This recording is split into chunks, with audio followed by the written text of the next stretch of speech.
Ok, merci. Je ne sais pas si vous m'entendez. Bonsoir à tous. Vous m'entendez? Oui, oui, on vous reçoit à 5 sur 5.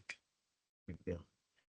Déjà, merci. Merci pour pour l'opportunité que vous offrez déjà pour présenter les projets qui sont innovants, pour, toujours dans le cadre de la digitalisation de l'innovation. Donc, si vous permettez, je vais partager mon écran. Pour la séance, j'ai préparé un slide. Je vais essayer de présenter rapidement.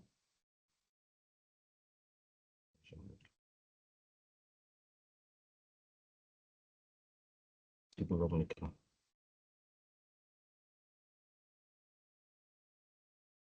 C'est bon, on peut voir mon écran? Oui, on voit votre écran. Super. Donc déjà, Digital School, c'est une application que nous avons développée pour euh, certaines raisons que je vais essayer de présenter rapidement. C'est une application qui a été déjà pensée numérique, c'est la digitalisation de tout ce qui est service éducatif. C'est en Afrique, il y a beaucoup de problèmes que nous avons qui impactent l'éducation. Nous savons qu'aujourd'hui, dans le contexte africain, il y a plus de 40 millions d'élèves dans l'enseignement primaire et secondaire. Ça veut dire quoi? Chaque année, on note une croissance quand même raisonnable de la scolarisation en Afrique, vu les sensibilisations qui sont effectuées. Nous avons constaté qu'il y a moins de 15% des établissements qui disposent d'outils numériques adaptés. Nous avons constaté quand même aussi qu'il y a une hausse de taux d'équipement mobile dans les familles. Il y a les smartphones aujourd'hui dans une famille, il y a au moins un téléphone intelligent.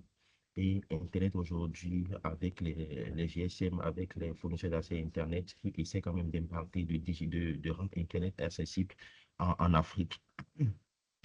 Nous avons constaté quand même, toujours dans la population africaine, les enseignants manquent souvent d'outils pour centraliser les cours, pour suivre les élèves, pour collaborer avec les parents directement. D'accord, c'est déjà ce qui est de la part, l'idée que nous avons eue pour mettre en place Digital School. Il y a aussi les problèmes que nous rencontrons au niveau des écoles. Les cours aujourd'hui sont majoritairement sur papier, malgré que nous passons de la digitalisation, malgré que nous parlons de la numérisation, malgré que nous parlons de l'intelligence artificielle que nous entendons aujourd'hui sur les médias, sur tous les lèvres. Donc, déjà qu'il y a la majorité des cours qui sont toujours sur papier, la conséquence, c'est la difficulté du stockage, de partage et de révision des cours pour les enfants. Parce que quelqu'un qui a écrit ses cours sur un papier aujourd'hui, OK, raison d'incident, il y a eu incident, il fait son cahier, quelqu'un l'a déchiré, et là, il est privé de son cours qu'il a noté. C'est le système dans lequel nous avons tous évolué et nous avons tous constaté, nous connaissons tout ce qu'il y a comme limite pour cette méthode d'apprentissage. Il y a aussi comme problème absence de suivi automatisé. La conséquence est que les notes et les absences ne sont pas communiquées en temps réel avec les parents.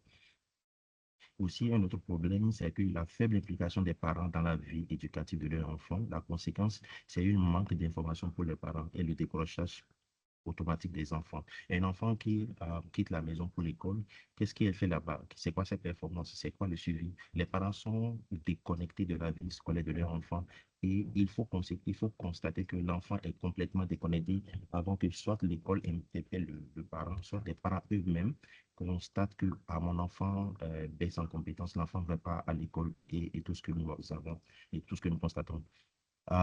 Aussi, comme problème, il y a pas d'outil centralisé pour les devoirs. D'accord? Donc, les enseignants perdent du temps, les élèves manquent de repères dans l'apprentissage ou bien dans la recherche des cours.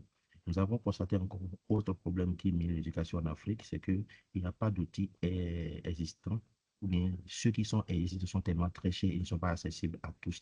Donc, la conséquence est l'inaccessibilité pour les écoles locales ou communautaires d'avoir un système adéquat pour pouvoir faire le suivi des apprenants. Pourquoi est-ce que nous devons passer mettre en place ce système? Et ce système, pardon, c'est qu'il existe une vraie opportunité de transformation avec une plateforme qui se veut simple, qui est adaptée aux réalités locales et qui est utilisable par tous les acteurs de l'écosystème Monsieur éducatif. François, je ne te coupe Oui, pas, hein, Monsieur François. oui. Tu ne déroules pas le slide, hein. Donc, c'est parce qu'ils sont en train d'expliquer encore le tout premier slide que je suis en train d'expliquer, qui concerne le contexte et la problématique. D'accord. mais il n'est pas affiché. C'est pas affiché? Contexte problématique n'est pas affiché. Quoi. Il faut cliquer sur le slide pour que ça s'affiche. Oui. J'ai partagé mon écran. On voit mon écran, non? Oui, on voit Mais l'écran, mais c'est affiché que écrit Digital School. seul, Oh quoi. là là. Ah ouais. Ça, du partage.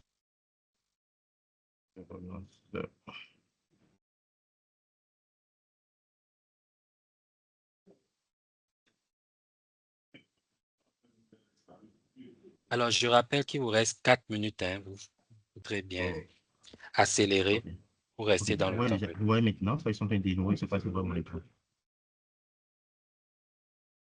Il a repartagé l'écran. C'est pas encore. Oh là là.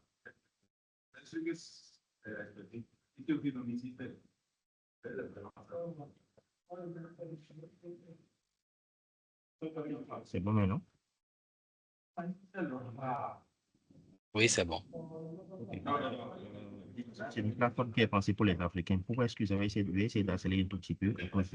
C'est une plateforme qui est une solution inclusive, une solution intuitive et flexible conçue pour pouvoir répondre aux besoins réels des établissements, des enseignants, des élèves et des familles. C'est une plateforme qui est innovante, qui permet la réalisation des activités scolaires, le suivi des apprenants, et spécialement conçue pour promouvoir l'égalité des gens, favoriser la scolarisation des jeunes qui accompagnent les populations vulnérables. C'est aussi une application qui est en production depuis 2020, je vais vous montrer tout à l'heure, et avec lequel nous avons connu beaucoup de succès, que ce soit à l'intérieur du pays, bien dans la sous-région. Quelles sont les caractéristiques actuellement que nous avons? Actuellement, c'est une plateforme qui est mobile et web, d'accord? Et c'est une interface qui est disponible sur le smartphone et dont la responsabilité a été travaillée sur tout ce qui est device. Euh, Nous avons customisé l'application pour que même avec une faible bande passante, nous puissions avoir accès à l'application. Parce qu'aujourd'hui, nous avons dit qu'en Afrique, l'accès à Internet est encore discutable. Donc, l'application est customisée pour permettre avec une faible bande passante, les populations puissent avoir accès à l'application. Et nous, l'application aujourd'hui qui est disponible multilinguage en français et en anglais. Et le volet AI que nous sommes en train d'intégrer, nous avons intégré, permet aujourd'hui d'intégrer la langue locale dans l'application pour permettre à une population, en fait, aux familles qui ne sont pas scolarisées, de pouvoir quand même faire une inclusion dans la vie éducative de leurs enfants. L'autre volet, c'est l'autonomisation des écoles. Chaque école qui est connectée à la plateforme publie ses propres cours numériques. Il crée ses cours, il customise ses cours, il pourra adresser à tout ce qui sont les acteurs qui interagissent dans son écosystème éducatif. Il y a la création des évaluations de récits qui sont personnalisées et attribuées à chaque acteur, que ce soit les enfants de chaque classe ou bien tous ceux qui ont accès à cette plateforme, accès à un tableau de bord administratif pour piloter les activités académiques. Nous avons aussi les outils pédagogiques pour les enseignants, gestion des classes, gestion des cours, gestion des devoirs, suivi des notes, présentation progressive des élèves, communication simplifiée avec les parents également. Nous avons aussi comme fonctionnalité accès aux cours, résultats depuis les smartphones ou bien les ordinateurs, soumission des cours et des devoirs en ligne, notification en temps réel des parents par les SMS, par email en temps réel sur la note des élèves, les absences en classe ou bien la progression des élèves. Nous avons dans l'application une visualisation graphique qui permet de voir la performance des élèves, des apprenants, les statistiques et même des rapports. La partie sécurité, c'est hébergé sur le cloud. C'est une application que nous avons totalement mis sur le cloud qui nous permet aujourd'hui de gérer la scalabilité, que ce soit horizontale ou verticale, pour éviter à ce qu'à un moment donné, l'application ne soit accessible, quel que soit l'emplacement de la personne sur le cloud. La navigation intuitive pour tous les profils, que ce soit enseignant, professeur et enseignant, parents d'élèves ou des élèves qui sont accès sur la plateforme. Les données sont centralisées et protégées et les bulletins de données sont certifiés avec un QR code.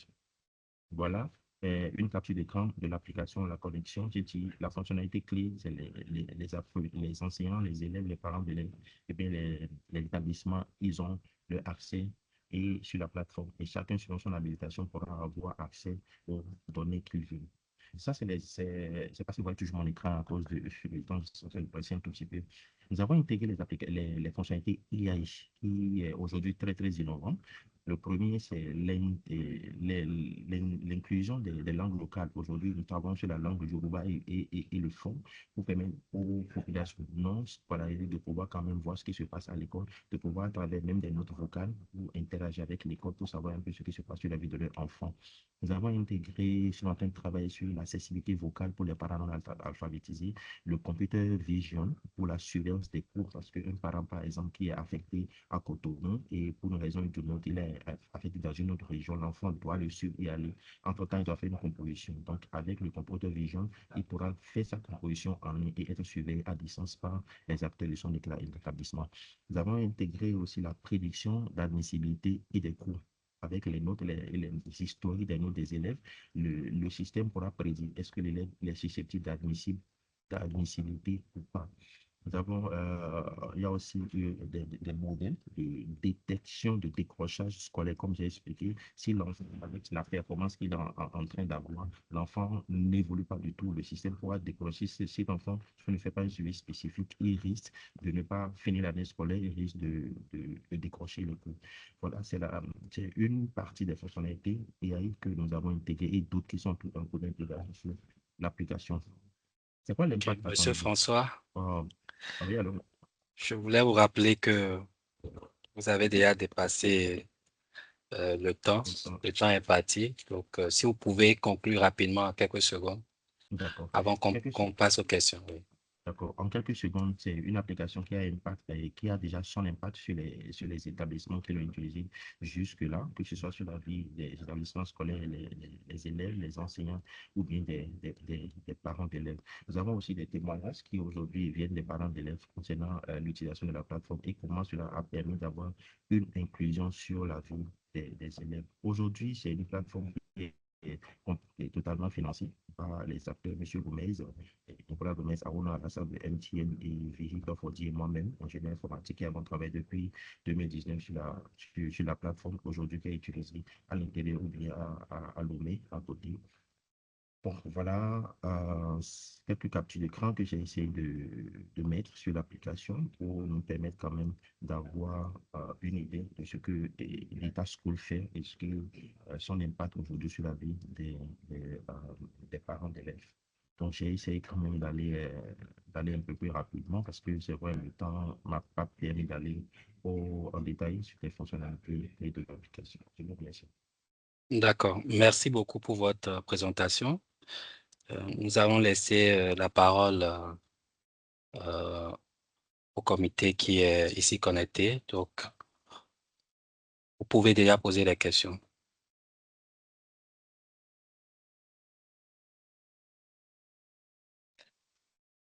Allô, Monsieur bonjour, Sorel. vous m'entendez? Oui. Exactement, oui, bonjour. Je me présente, hein. Donc, je suis Monsieur Honton Sorel, donc je fais membre du club DSI. Donc, je suis DSI du Bureau central des institutions européennes qui gère toutes les 13 écoles de l'Europe. Donc, j'avais une question à poser à Monsieur, dont je trouve que l'application qu'il a mise en place est très, très, très intéressante. Donc, il y a un grand potentiel. Mais la question que je me pose par rapport à l'accès pour les parents, les teachers et les students, comment l'authentification se fait sur l'application, sur la plateforme? OK, merci beaucoup. L'application, on l'a rendue assez simple. Aujourd'hui, on a pensé d'abord à Two-Factor Authentication, mais à un moment donné, on l'a rendue, on l'a désactivée pour aujourd'hui pour que les parents ne le trouvent pas assez complexe. Mais néanmoins, il y a un login et un mot de passe qu'il faudrait avoir. Et le mot de passe, c'est soit tu utilises ton mail, qui aujourd'hui est un identifiant unique, ou bien ton numéro de téléphone. Aujourd'hui, le numéro de téléphone, c'est comme une identification unique que chacun a à son niveau. Donc, quand tu Tout mets à ton fait. numéro de téléphone, le système te permet en même temps de te connecter. Et vous allez peut-être me demander, quelqu'un peut être aussi connecté à une école aujourd'hui et aussi professeur dans un autre établissement. Si quel est Voilà, l'accès exactement. lorsque tu veux te connecter? Le système, c'est dans quel établissement tu as été créé et dans quel établissement tu as le profil, soit enseignant, soit parent d'élève, soit, je ne sais pas, directeur. Donc, il te présente toutes ces écoles dans lesquelles tu as des accès et c'est à toi de Oui, cliquer sur l'école sur laquelle tu veux te connecter. Et selon tes habilitations dans cette école-là, il te permet d'avoir accès et de faire ce que tu souhaites faire. parfait. Donc ça, c'est une très, très bonne chose. Donc ça voudrait dire qu'un professeur qui enseigne dans une école A et qui n'enseigne pas, par exemple, dans une école B, mais souhaite, par exemple, accéder à l'école B, il ne pourra pas parce que ses habilitations sont inscrites dans l'école A. C'est bien ça, hein? Non, c'est pas ça, c'est pas ça. Je me suis inscrit dans une école A comme étant un professeur, dans une école B comme étant un parent d'élève, dans une école C où je suis directeur. Donc, j'ai un D'ac- profil dans toutes ces écoles-là, d'accord?